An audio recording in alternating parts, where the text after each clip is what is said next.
Tay.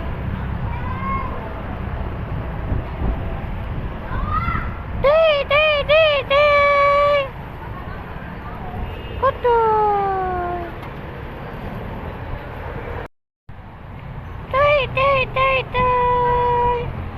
Kutoy. Tay. Kutoy. Kutoy.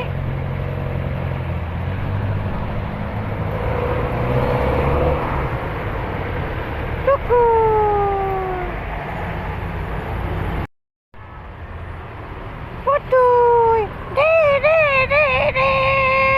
Aday. Pukoy. Kain pukoy. Day. Adoy. Putoy. Sus. Putoy. Day. Adoy. Bodoy. Sus. Bodoy.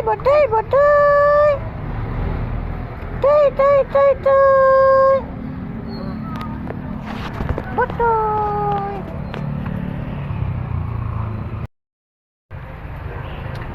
So meron nga po tayo ditong nakitang isang tuta po mga guys, no. Dito lang po siya nag-i-stay sa ilalim po ng mga kutsi. So ayan, dito lang po siya nag-i-stay. Gutom na gutom siya at saka uhaw na uhaw. Kung wala po tayo mapaglagyan sa kanya, no, ay kukunin po sana natin siya, kaso wala po tayo mapaglagyan sa kanya. Sana nga po madala po natin siya sa shelter. Mabait naman po siya, no. Nahawakan naman po siya. Kaso nga lang po yung paglalagyan ay wala po tayo paglalagyan sa kanya. Kasi nga po ay nakatira lang po ako sa tiyahin ko at wala po tayong bahay. Yung iba naming mga rescue po, no, ay puno na po yung kulungan doon sa kasama ko sa team ko po, no. Puno na po kasi yung kulungan, kaya ayun. Dito lang po yan siya. Isa po siyang tuta po, no. And day. Mabait po siya, mabait. And day. Botoy.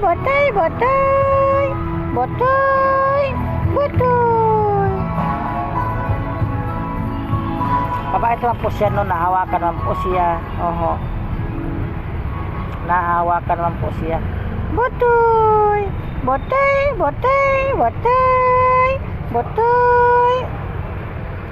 So sana nga po kung sino po ang gusto mag-anak po nito, dito lang po siya, ibigay ko po sa kanyo sa inyong location.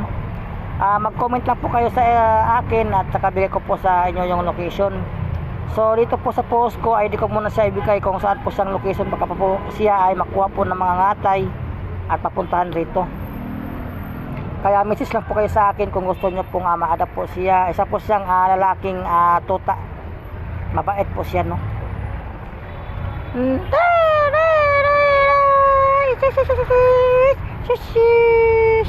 Nahawakan lang po siya, no. Nahawakan. Sige na, kain na. Kain na. So nakita ko lang siya dito sa ilalim po ng kotse po, no. Nadaanan ko lang po siya dito. So hindi ko muna siya ibigay po ang location po, no. Baka po makuha po ng mga ngatay at apuntahan siya rito. Kung sino pong gusto mag-adapt, mag-comment lang po sa baba po, no. Ayan. So ganito lang po ang ating video sa tuta po, no. Sana nga po mayroon po mag-adapt sa kanya. Maraming salamat po. God bless.